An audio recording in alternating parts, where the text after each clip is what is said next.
Hello friends, welcome to my channel. ఈరోజు మనం ఒక ఇంపార్టెంట్ టాపిక్ గురించి మాట్లాడుకోబోతున్నాం. ఇది ఆల్రెడీ మనం అందరూ చేసే పని. దానివల్ల ఎన్ని నష్టాలు వస్తున్నాయి అనేది మాత్రం ఈరోజు చూద్దాం. నార్మల్గా మనం సాంగ్స్ అని డౌన్లోడ్ చేసుకుంటూ ఉంటాం కదా.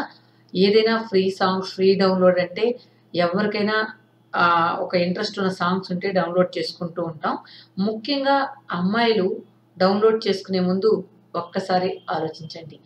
ఏంటంటే మనం ఫ్రీ సాంగ్స్ డౌన్లోడ్ చేసుకునేటప్పుడు వాళ్ళు ఆ పర్టికులర్ సాంగ్స్ ఎవరైతే ఫ్రీ డౌన్లోడ్ పెట్టున్నారో వాళ్ళు దాంతో పాటు మనం డౌన్లోడ్ చేసుకున్నప్పుడు ఒక వైరస్ ట్రోజన్ లాగా కంప్యూటర్లో ప్రవేశించేసింది. ఈ వైరస్ వల్ల మనకు జరిగే నష్టం ఏంటంటే ఆల్మోస్ట్ అందరూ కూడా ల్యాప్టాప్ కానీ సిస్టమ్ కానీ వాడేటప్పుడు వెబ్ క్యామ్ కన్నా వాడినట్లయితే వాళ్ళు ఆ పర్టికులర్ వైరస్ ద్వారా అక్కడి నుంచి వాళ్ళు ఏదైతే సాంగ్స్ మనకు ఫ్రీ డౌన్లోడ్లో పెట్టారో వాళ్ళు దాని ద్వారా మనకు మన ల్యాప్టాప్ నుంచి వెబ్ క్యామ్ ఆన్ చేసే ఫెసిలిటీ ఉంటుందంట. వాళ్ళు ఆ విధంగా అబ్జర్వ్ చేస్తూ ఎవరైనా అమ్మాయిలు కనుక దొరికినట్లయితే వాళ్ళని టార్గెట్ చేసుకుంటూ ఉంటారు. సమ్ టైమ్స్ మనం ఆ వెబ్ క్యామ్ ఆన్ చేసి మన పనులు మనం చేసుకుంటూ ఆ వెబ్ క్యామ్లో రికార్డ్ అయితే అది ఆటోమేటిక్గా వాళ్ళకి వెళ్ళిపోతుంది. అంటే ఇది ఎందుకు చెప్తున్నానంటే చాలామంది మనం ఈ పర్టికులర్ ఇప్పుడు ఏదైతే ఇన్సిడెంట్ జరిగిందో దీన్ని మనం గెస్ చేయం కూడా. సాంగ్స్లో ఏముందిలే, సాంగ్సే కదా మనం డౌన్లోడ్ చేసుకున్నామని జస్ట్ క్యాజువల్గా తీసుకుంటాం. కానీ ఈరోజు నేను ఒక వేరే టాపిక్ మీద సెర్చ్ చేస్తూ ఉన్నాను, సైబర్ క్రైమ్ గురించి. ఆ సైబర్ క్రైమ్కి సంబంధించిన ఎస్పి రమణమోహన్ రావు గారు షేర్ చేసిన ఈ ఇన్సిడెంట్ మన వాళ్ళందరికీ యూజ్ అవుతుంది.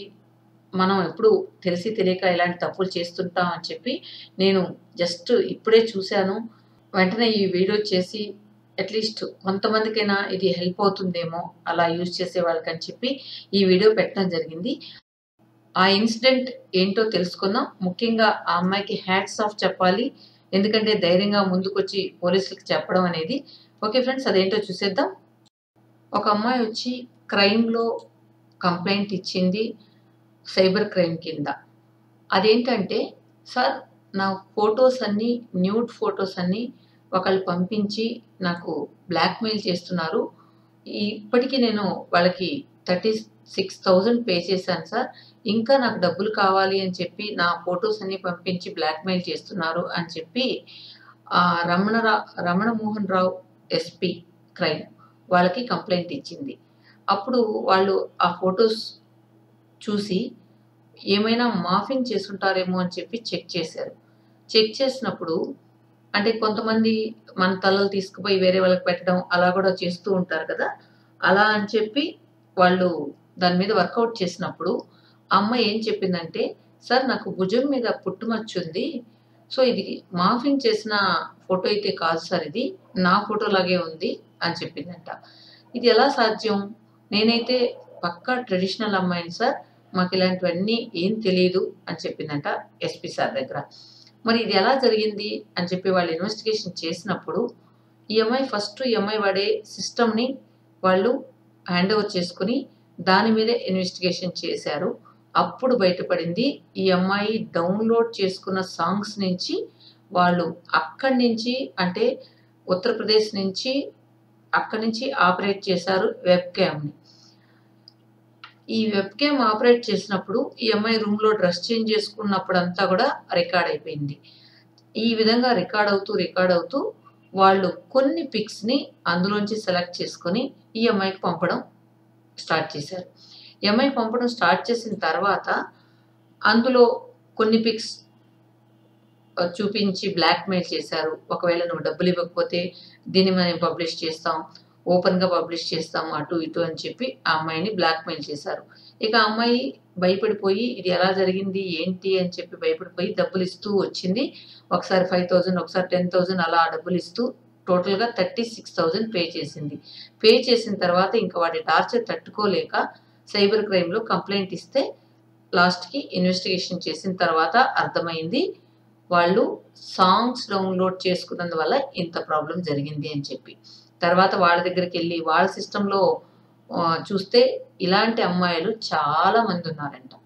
సో, సార్ చెప్పిన సలహా ఏంటంటే, ఈ వెబ్‌కామ్‌ని ఎప్పుడు గూడా మీరు క్లోజ్ చేసి ఉంచండి. ఏదైనా వైట్ పేపర్‌తో మీకు కావాల్సినప్పుడు యూజ్ చేసి, మిగతా అప్పుడు గూడా వైట్ పేపర్‌తో క్లోజ్ చేసి ఉంచండి అని చెప్పారు. అంటే బై మిస్టేక్ మనకు తెలియకుండా గూడా మనం ఏదైనా డౌన్‌లోడ్ చేసుకున్నప్పుడు మనం అంత అబ్జర్వ్ చేయం కదా! సో, ఇది ఒక ప్రికాషన్ తీసుకోమని చెప్పి ఆ సార్ చెప్పడం జరిగింది.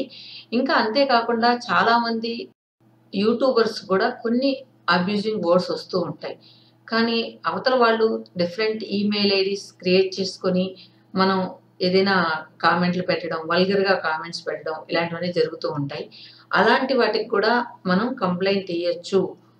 పర్టిక్యులర్‌గా ఏ మెయిల్ ఐడీ నుంచైతే వాళ్ళు ఓహ్, మెయిల్ ఐడీ క్రియేట్ చేసుకున్నారో, ఆ ఐపీ అడ్రెస్‌ని ట్రేస్ చేసి అక్కడి నుంచి వాళ్ళని ట్రేస్ చేసే అవకాశం ఉంది అని కూడా చెప్పారు.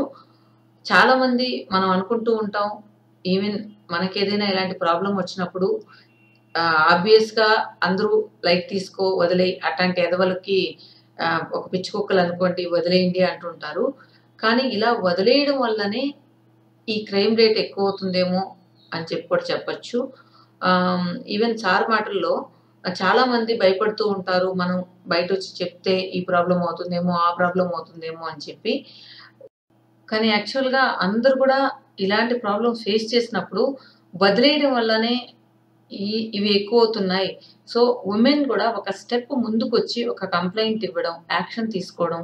తప్పు చేసిన వాళ్ళందరూ రాయల్‌గా తిరుగుతూ ఉన్నారు. తప్పు చేయని వాళ్ళు ముసుగులేసుకొనున్నారు. అలా ఉందనమాట.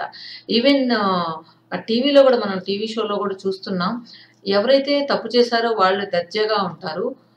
తప్పు చేయని వాళ్ళకి అమ్మాయిలకైనా సరే వీళ్ళని పబ్లిక్‌కి ఎందుకు చేయడం అని చెప్పి ముసుగు పెట్టి చూపిస్తుంటారు. ఎందుకు ముసుగు పెట్టాలి వాళ్ళకి? అవసరం ఏముంది? పలాని వాళ్ళే తప్పు చేశారు అని చెప్పి పాయింట్ ఔట్ చేసి చూపించినప్పుడు, మిగతా వాళ్ళు గూడా ముందుకొస్తారు అని చెప్పి కూడా సార్ చెప్పడం జరిగింది. నాకెందుకో ఈ పాయింట్స్ అన్నీ గూడా బాగా అనిపించాయి. సార్ చెప్పే పాయింట్స్ అన్నీ గూడా నిజమే కదా అనిపించింది. కానీ జనరల్‌గా మనందరం గూడా ఎందుకులే వదిలేద్దాం. వీటితో మన టైమ్ వేస్ట్ ఎందుకు చేసుకోవడం అని అందరం కూడా జనరల్‌గా ఆలోచిస్తూ ఉంటాం. కానీ ఎందుకో సార్ చెప్తుంటే నిజమే కదా! ఎందుకు విమెన్ ఒక స్టెప్ ముందుకేయరు అని చెప్పి అనిపించింది నాకు గూడా. ఎందుకో చాలా ఇన్‌స్పైరింగ్‌గా అనిపించింది ఆ స్పీచ్ కూడా. ఇంకా ఇంకొక విషయం ఏంటంటే, మీరు ఎవరికైనా మెసేజెస్ వల్గర్‌గా పెట్టేటప్పుడు ఒక్క క్షణం ఆలోచించండి. వాళ్ళకి ఒక హృదయాలుంటాయి. అవి దెబ్బతింటాయి. ఎంతో ట్రెడిషనల్ ఫ్యామిలీ నుంచి వచ్చుంటారు. మీరు ఎంతంటే అంత వల్గర్‌గా మాట్లాడినప్పుడు, వాళ్ళు ఒక్కొక్కళ్ళు సూసైడ్ చేసుకున్న సందర్భాలు కూడా ఉన్నాయి. మీరు పెట్టే కొన్ని మెసేజెస్ వల్ల కొందరి జీవితాలతో ఆడుకుంటున్నారు కొంతమంది. సో, ఫ్రెండ్స్ ఒక్కసారి ఆలోచించండి. మీరేదైనా ఒకరికి మెసేజ్ పెట్టే ముందు గానీ, లేదా వేరే వాళ్ళని బ్లాక్‌మెయిల్ చేసేటప్పుడు గానీ, ఒక క్షణం ఆలోచించండి. ఇదే ప్రాబ్లమ్ ఒక అమ్మాయికి జరిగిన ప్రాబ్లమ్ మీ ఇంట్లో మీ మీ వాళ్ళకి జరిగినప్పుడు మీరు ఏ విధంగా రియాక్ట్ అవుతారో, సేమ్ ఆ ఫ్యామిలీ గూడా అలానే సఫర్ అవుతుంది. ప్లీజ్ ఒక రిక్వెస్ట్ మాత్రమే ఒక్కసారి ఆలోచించండి. ఎవరికైనా వల్గర్‌గా కామెంట్ పెట్టే ముందు గానీ, లేదా వేరే వాళ్ళని బ్లాక్‌మెయిల్ చేసేటప్పుడు గానీ. Okay friends. ఈ వీడియో మీకు ఉపయోగపడుతుందని అనుకుంటున్నాను. Okay friends. చివరిగా cyber crime SP Rammohan Rao గారికి థాంక్స్ చెప్పాలనుకుంటున్నాను. Sir thank you so much ఒక ఇన్ఫర్మేషన్ మాకిచ్చినందుకు. ఇంకా యూట్యూబర్స్ గూడా చాలా ఫేస్ చేస్తున్నారు. కామెంట్స్ రూపంలో గావచ్చు, లేదా మెయిల్స్ రూపంలో కావచ్చు. వాళ్ళు పెట్టే కామెంట్స్ వల్ల ఎంతమంది ఏడుస్తున్నారు. కాకపోతే వాళ్ళు యూట్యూబ్ చాలా మంది గూడా వదులుకున్న సందర్భాలు గూడా ఉన్నాయి. ఇలా ఇది మనకొద్దు. ఈ ప్లాట్‌ఫార్మ్ మనకొద్దు. ఇలా ఉన్నప్పుడే ఇలా మన మాటలు పడాల్సొస్తుంది అని చెప్పి. కానీ మీరు ఒక్కసారి ఆలోచించండి. కొంతమందేంటంటే ఏది బయట పోయే మార్గం లేక పిల్లలుంటారు. పిల్లలతో అలాంటప్పుడు ఇంట్లో చేసే పని ఏదైనా ఒకటి సెలెక్ట్ చేసుకునే క్రమంలో యూట్యూబ్‌ని ఎంచుకుంటారు. కానీ ఇలా మీరు వల్గర్‌గా ఇలాంటి వర్డ్స్ అన్ని యూజ్ చేయడం వల్ల ఒక్కొక్కసారి వాళ్ళ ఫ్యామిలీనే ప్రాబ్లమ్‌లో పడుతుంది. ఎందుకంటే వాళ్ళ హస్బెండ్ ఎర్న్ చేసే డబ్బులు వాళ్ళ ఫ్యామిలీకి సరిపోకపోవచ్చు. వాళ్ళ పిల్లల ఫీజులు కావచ్చు, ఇంకేనా ఇతరాతర ఖర్చులు కావచ్చు. వాళ్ళు కొంచెం వాళ్ళ హస్బెండ్‌కి సపోర్టివ్‌గా ఉండాలని ఇంట్లో కూర్చొని ఏదైనా ఎర్న్ చేస్తాం అని వాళ్ళు ఆలోచించి ఈ ప్లాట్‌ఫార్మ్ మీదకొచ్చినప్పుడు చూసే కొందరు వాళ్ళ ఇష్టం వచ్చినట్టు కామెంట్స్ పెట్టడం వల్ల వాళ్ళు ఎంత సఫర్ అవుతున్నారు, వాళ్ళ ఫ్యామిలీ ఎంత డిస్టర్బ్ అవుతుంది. మీ కామెంట్స్ తట్టుకోలేక వాళ్ళు ఛానల్ క్లోజ్ చేసుకున్న సందర్భాలు గూడా ఉన్నాయి. సో, ఫ్రెండ్స్ ఎందుకు ఒక జీవితాలతో ఆడుకుంటారు? మీరు పెట్టే ఈ కామెంట్స్ వల్ల వాళ్ళెంత సఫర్ అవుతున్నారు, ఎంత ఏడుస్తున్నారు. అందరూ స్ట్రాంగ్‌గా ఉండరు కదా! చాలా సెన్సిటివ్‌గా ఉంటారు. ఒక్కసారి ఆలోచించండి మీరు కామెంట్స్ పెట్టే ముందు. ఒక రిక్వెస్ట్‌గా అడుగుతున్నాను. వీడియో చూసే వాళ్ళలో కొంతమంది ఈ విధంగా వల్గర్‌గా కామెంట్స్ పెట్టడం వల్ల మీకు తెలియకుండానే మీరు ఎంత హాని చేస్తున్నారో, ఎంత సఫర్ అవుతున్నారో దాని గురించి ఆలోచిస్తూ, నన్ను ఇలా అన్నారా? అలా అన్నారా? అని చెప్పి వాళ్ళు ఆలోచిస్తూ, వాళ్ళ ఫ్యామిలీని మొత్తం మీరు డిస్టర్బ్ చేస్తున్నారు. అదొక్కసారి మీరు మంచి మనసుతో ఆలోచించి ఎవరికైనా కామెంట్స్ పెట్టే ముందు ఒక్క క్షణం ఆలోచించండి. మీరు పాజిటివ్‌గా థింక్ చేయండి. ఇది కేవలం మా యూట్యూబర్స్ నుంచి ఒక బెగ్గింగ్ లాగా ఒక రిక్వెస్ట్ అనుకోండి. Okay friends. Thank you. Thank you so much.